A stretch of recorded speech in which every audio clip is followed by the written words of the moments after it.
E vamos receber nosso querido Carlito Neto. Bem-vindo, tudo bom? Tudo ótimo, Dri, Felipe, Glauco, a nossa audiência. E claro, começa a nossa participação aqui com o coro mais bonito que eu já vi a torcida do Vasco da Gama fazer, mesmo eu sendo um torcedor do Flamengo e do Confiança, que é o vai ser preso.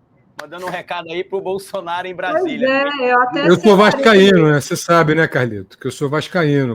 Eu sei muito da história orgulho de da minha resistência torcida. do Vasco, inclusive com a luta contra o racismo, mas como o futebol é paixão, né? Eu fui criado em um berço flamenguista, acabei me tornando flamenguista e torço pelo Confiança, né? Um time formado por operários da fábrica do Confiança aqui em Sergipe, tanto que a nossa torcida aqui, nós chamamos ela de torcida proletária. Inclusive tem um monte de bolsonarista que faz parte da torcida do Confiança, que acho que não entendeu ainda o que é que o time prega, né? O que é que significava a origem do time. Mas enfim, a resposta, Felipe Dri, que os bolsonaristas queriam, né? Manda o Lula ir pra rua, manda o Bolsonaro ir pra rua para ver quem é querido pelo povo. Como a gente sabe que o futebol, Felipe, é uma paixão nacional, eu acho que a resposta foi dada, né? Na última quarta-feira agora, por exemplo. Solta o vídeo, Gui. A gente tem esse vídeo aí dele vaiado. Mandando... Vai ser preso! Vai ser preso! Vai ser preso! Vai ser preso! Vai ser preso! Vai ser preso! Vai ser preso!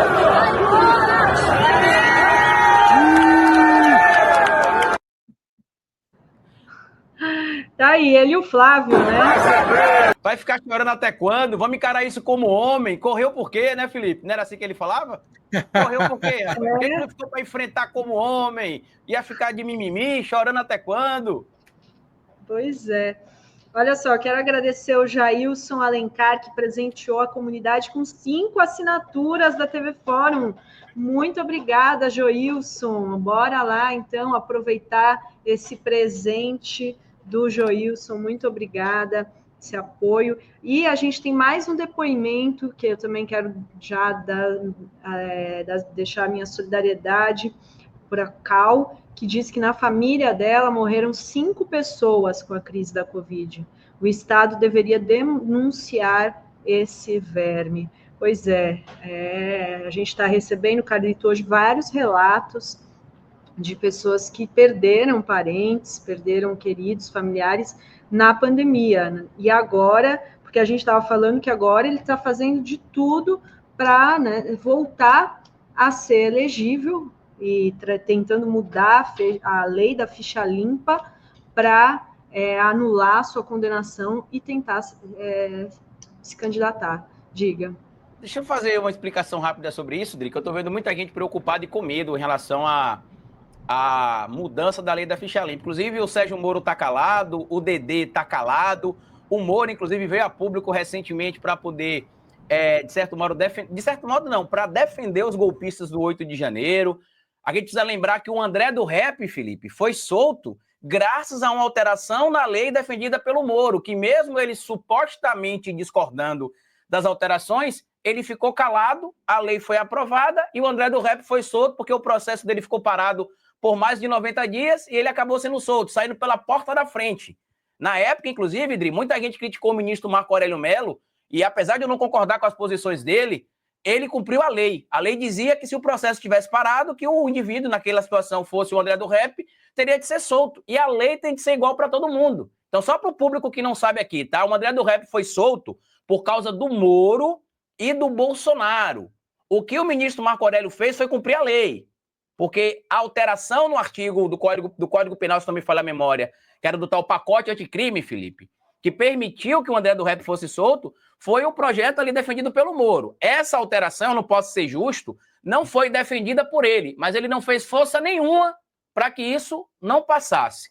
Dito isto, Dri, existe uma coisa no direito chamada desvio de finalidade, e que neste caso em específico, da mudança da lei da ficha limpa, da morte da lei da ficha limpa, para que o público entenda, né, que é isso que eles querem fazer, ela pode até passar no Congresso, o presidente Lula pode vetar, o Congresso pode derrubar o veto, mas irá cair no STF. Por quê? Você não pode criar um projeto de lei para atender interesse específico de uma única pessoa ou de um único grupo político. O projeto ele tem de atender o interesse comum da sociedade. Por isso que se tem comissões, discussões e tudo mais. E lá no artigo 37 da Constituição fala sobre os princípios que devem reger a coisa pública. E lá está claro, o princípio da impessoalidade, da legalidade, da moralidade, da publicidade e da eficiência. Este projeto, caso seja aprovado, inclusive para quem não lembra, esse projeto é encabeçado pelo Bibo Nunes, o deputado que aluga BMW com dinheiro público, porque este é o padrão dele. E que quem quiser reclamar, reclame que vai estar enxugando gelo. Palavras do Bibo Nunes, para que isso fique bem claro aqui. Só para a gente ter noção da gravidade, do que está acontecendo, esses deputados aí do PL que foram encontrados agora, né, com dinheiro ali de emenda parlamentar, que foram denunciados pela PGR, inclusive tem até um cliente antigo da Polícia Federal, que é aqui de Sergipe, que é o Bosco Costa. Se a revista Fórum pesquisar aí outras ações da Polícia Federal na casa dele, vai encontrar, na época do Bolsonaro ainda. É um cliente antigo da Polícia Federal. Só para que o público entenda, Felipe, essa galera agora que pediu dinheiro de propina a prefeituras e botaram supostamente o dinheiro no bolso, eles ficariam 2 anos afastados se eles fossem condenados, enquadrados na lei da ficha limpa ali, inelegíveis, né? E sabe o que aconteceria, Adri? Como os crimes teriam acontecido supostamente em 2022 ou 2023, a punibilidade se conta a partir do ano da infração. Ou seja, se os crimes foram cometidos, por exemplo, em janeiro de 2023, Felipe, e eles fossem condenados em fevereiro de 2026, a punibilidade já tinha passado, inclusive. Eles nem teriam punição mais, Dri. Então, na prática, o que esse projeto quer é acabar com a lei da ficha limpa. E não vai conseguir, por causa desse desvio de finalidade que 73 parlamentares bolsonaristas assinaram, 56 do PL. E eu desafiei no meu canal, eu vou desafiar aqui também, Dri e Felipe, só para finalizar minha fala, os apoiadores dos deputados e senadores bolsonaristas apresentarem aqui no chat da Revista Fórum, lá no meu canal também, um projeto de qualquer parlamentar bolsonarista, seja ele da Câmara ou do Senado, em prol do povo. Um só.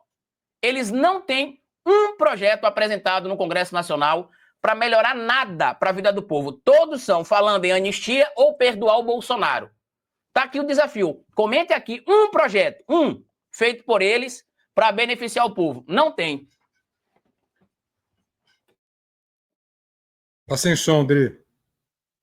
Eles querem acabar com o banheiro unissex, querem PL do estupro, é só esses projetos. Cobrar imposto de comida para pobre.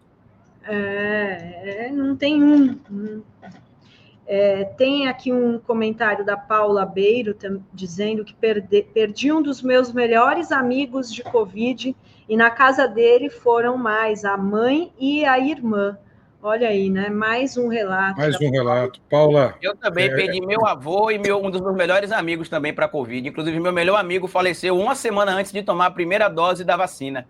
A gente, Carlito, hoje começou o programa falando sobre isso e eu estou pedindo às pessoas que mandem seus relatos, que só assim a gente vai não esquecer, a gente vai deixar na memória. É preciso que isso jamais aconteça. E para que isso jamais aconteça, não podemos esquecer. Esses relatos são muito importantes. A gente começou com o relato da Ana, agora foi o relato da Paula. São essas pessoas que não vão deixar a gente esquecer que um presidente da República fez ironia com os doentes, imitou um doente com falta de ar, disse que não era coveiro, mostrando toda a sua crueldade, toda a sua desumanidade. Um presidente da República, Carlito. Um presidente da República. Não vamos esquecer disso. Nós somos solidários, estamos aqui sempre lembrando isso, mas obrigado, Ana, obrigado, Silvio, obrigado, Paulo, todos que estão mandando seus relatos. Continue mandando, gente, isso é importante. É importante que a gente deixe registrado aqui. Exatamente. E a Márcia Castilho Salles diz: a inelegibilidade é só um dos principais, é só um dos problemas do Bozo. É um dos problemas, né? Tem a denúncia também. E o Reinaldo resumiu tudo, Carlito. Um projeto, destruir o Brasil. Tá certo. E você falou da questão do Bibo, quem é o Bibo Nunes, da BMW, eu fui só para resgatar a matéria aqui, ele gastou R$58 mil para alugar uma BMW de uma empresa de assessor do Bolsonaro. Então, só para, eu posso colocar o link aqui, em 2021, e ainda disse, meu padrão de vida é esse, meus carros sempre foram BMW, Porsche, quem não gastar que vai enxugar gelo. Então saia da política. Seu lugar não é na política. Você não tem de gastar dinheiro público. A política não tem de ser patrimonialista, Bibo Nunes. É esse o cara que quer aprovar o projeto de lei para reabilitar Bolsonaro. E eu queria que o Carlito comentasse essa notícia aqui também de hoje, que é o recuo do Kassab, que diz que se a eleição fosse hoje, o Lula perderia a eleição, diz que o ministro da Fazenda, Fernando Haddad, era fraco, mas agora recuou nessa quinta, ontem, voltou atrás em entrevista ao jornal Estadão. Ele afirmou que o cenário eleitoral deve mudar até 2026 e que Lula é forte. Ele disse: ainda é muito cedo para afirmar qualquer coisa sobre a eleição. Ele ainda pode reverter o cenário, ele é forte, declarou o presidente do PSD sobre o Lula. E ainda disse: o que eu disse deu muita repercussão, não era para tanto, era apenas algo relacionado à postura dele no governo em relação ao Fernando Haddad. Como que você vê esse recuo, Carlito? Como diria o meme da internet, né? Sei. Realmente, não imaginava que teria essa repercussão. Presidente, dono, na verdade, né, de um partido que saiu logrando ali êxitos positivos no último pleito, o partido que mais cresceu no número de prefeituras, que inclusive em 2022 melou a chapa, não sei se o Felipe sabe dessa história, né? Melou a chapa entre Lula e Alckmin pelo PSD. O acordo inicialmente era Alckmin ser vice do Lula pelo PSD, só que o Kassab achou que ele era gigantesco, Felipe, e falou: não, eu só aceito essa união se o vice for eu. E aí Lula falou: não, rapaz, senta lá, você não tem voto para ser eleito prefeito de São Paulo, você vai ter voto para ser vice em uma chapa pragmática, né? E aí o que aconteceu? Na minha análise, isso aqui, entendeu? É passar o caneco, pedindo dinheiro, no caso dele, pedindo mais cargo. Algumas semanas atrás aqui, a gente vai lembrar que a gente entrevistou o ministro Padilha, e a gente fez essa pergunta ao ministro Padilha: será verdade que o Kassab estava pressionando o presidente e o governo a conseguir mais ministérios para o partido? E o ministro confirmou: faz parte do jogo político e a gente entende. Só que eu acho, Dri e Felipe, que teve 2 pesos que fizeram o Kassab mudar, 3 pesos que fizeram o Kassab mudar de opinião. Eu acho que a primeira é a realidade, né? Porque o Lula perde, se a eleição fosse hoje, mas para quem? Porque as pesquisas mostram que Lula ganha de todo mundo. E os institutos de pesquisa que são ligados aí ao universo financeiro, a mídia liberal, até tiraram o Haddad das pesquisas. Você já viu, Felipe? O Haddad não aparece mais nas pesquisas. É Lula contra o mundo.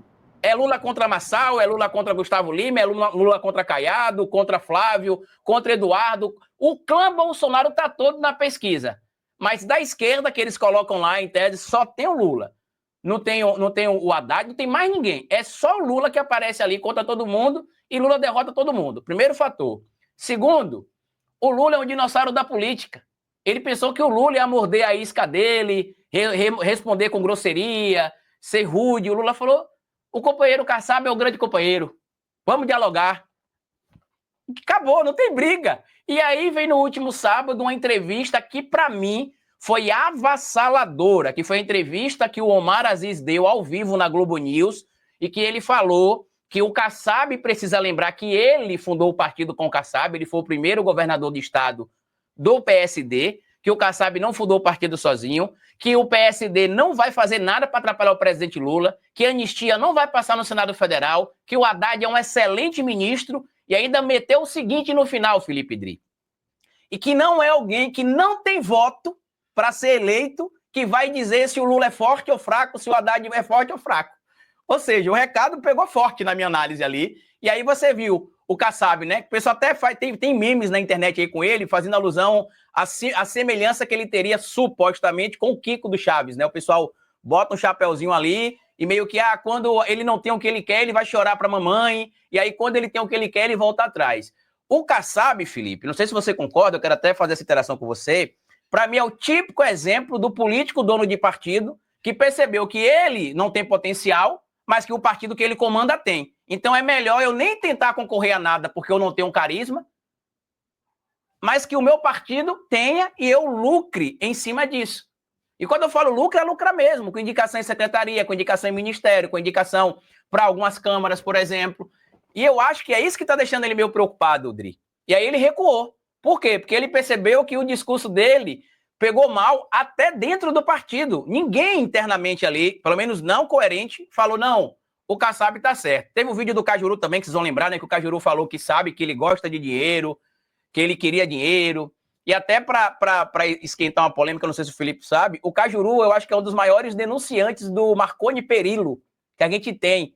Foi processado, denunciou um monte de esquema que, por coincidência, a Polícia Federal parece que está encontrando agora. Eu não vi o Cajuru falar nada sobre isso, mas eu lembro que o Cajuru era um cara que batia sempre no Marconi e na família dele. Bateu, inclusive, eu trouxe aqui ao Rio de Janeiro para dar uma palestra 20 anos atrás, viu, numa universidade, e ele falou exatamente sobre os problemas dele com o Marconi Perillo, que são problemas graves, inclusive envolvendo a ex-mulher de Cajuru. Eu não vou entrar em detalhes aqui, você deve saber, Carlito. Mas eu não quero voltar a esse Cajuru, inclusive, falando sobre isso. Quem tiver curiosidade pode pesquisar, inclusive, Felipe. Ele contou essa história aqui, eu não vou contar porque a gente vai entrar em outro tema e acho que é um outro assunto. Mas o Cajuru contou a história do problema com o Marconi e a ex-mulher dele. Mas vamos lá. Vamos falar sobre Kassab. Vê se você concorda, Carlito. Para mim, Kassab é um gerente de hotel que quer ter ações para ser sócio do hotel. Ele é um gerente de um grande hotel. Ele está ali, gerenciando os ativos do hotel. Mas ele joga o seu cacife de bom gerente para tentar ser sócio. Como é que ele consegue ser sócio? Tentando articular ser vice de alguma coisa.